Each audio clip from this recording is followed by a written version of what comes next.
Welcome to Fish on Fridays. I'm Al McCauley, and I have had the great good fortune in my life, especially in the last few years, to travel to Paris, France, not once, but twice.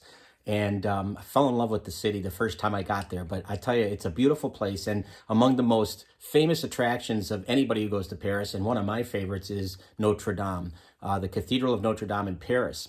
And there are different entrances to the building. And one is called St. Stephen's Portal. And if you look up over the doors, you see this this bas relief, this like image of somebody being beheaded. And as they're being beheaded, they're holding their head. And the same person is featured again in what's called the Virgin's Portal, which is one of the main entrances into the cathedral, into the front of the cathedral. And you see different statues, men and women lined up, angels and saints lined up in statues, adorning the doorways. And the one in particular that's very noticeable is a man who's holding his severed head. And it looks kind of ominous when you enter, but that person is Saint Denis. And St. Denis' feast day is October 8th, and we celebrate this great early martyr and one of the first bishops of Paris, France. Now, we have to remember, he by the way, he died. He was killed right around the year 250 AD. And you have to remember that Paris was part of a Roman province. It was not a Christianized area yet, not at least legally. And so when he preached as a bishop there, this met with a lot of consternation, a lot of opposition from the pagan rulers who were polytheists and wanted nothing to do with Christianity.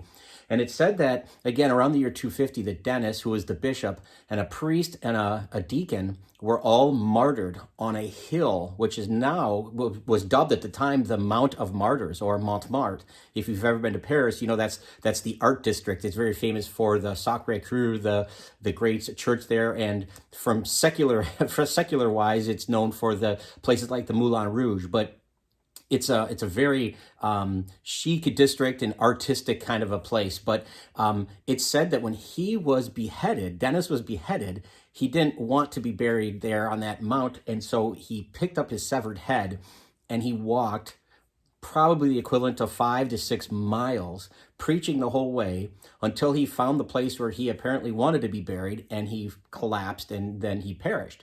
And that's indeed where he was buried. It's at that spot where the Basilica of St. Denis was built. It was formed. And so it became so synonymous with Paris and France that the kings of France were all buried there down through the ages. And it's still standing there today, not far from Notre Dame. But we see this image of the severed head on this man outside of the Cathedral of Notre Dame to remind us of this history of Paris. Now, it's important to understand that the Catholic Church looks at a lot of these early church martyrs and saints with special awe and special reverence. And there's a group of them called the 14 Holy Helpers. And Denis is one of them. Denis is one of the 14 Holy Helpers. These are 14 people who are invoked in prayer for their intercession against certain diseases and certain physical problems that we have. And as you might imagine, Denis is prayed to and prayed with for people who are headache sufferers, which kind of sounds ironic and funny, but because he lost his head. But the fact of the matter is, that's what, if you have a bad headache, if you suffer from migraines, there are other saints too that are invoked for headaches, like Teresa of Avila. But St. Denis was the first. He was one of the original 14 Holy Helpers. One last side note about Denis that I want to point out is it's normal still today for Catholics and Christians to want to name their children after famous saints, important saints.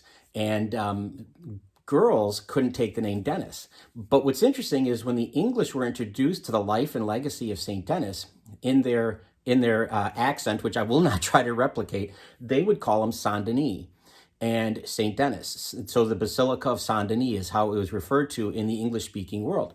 And so what they decided to do is call girls name a derivative of Denis, and they would call, instead of Saint Denis, they would call them Sydney. And so the name Sydney, one of the origins of that name comes from the root of Saint Denis. Interestingly, it was the British that populated the continent and the island of Australia. It was a penal colony for the British.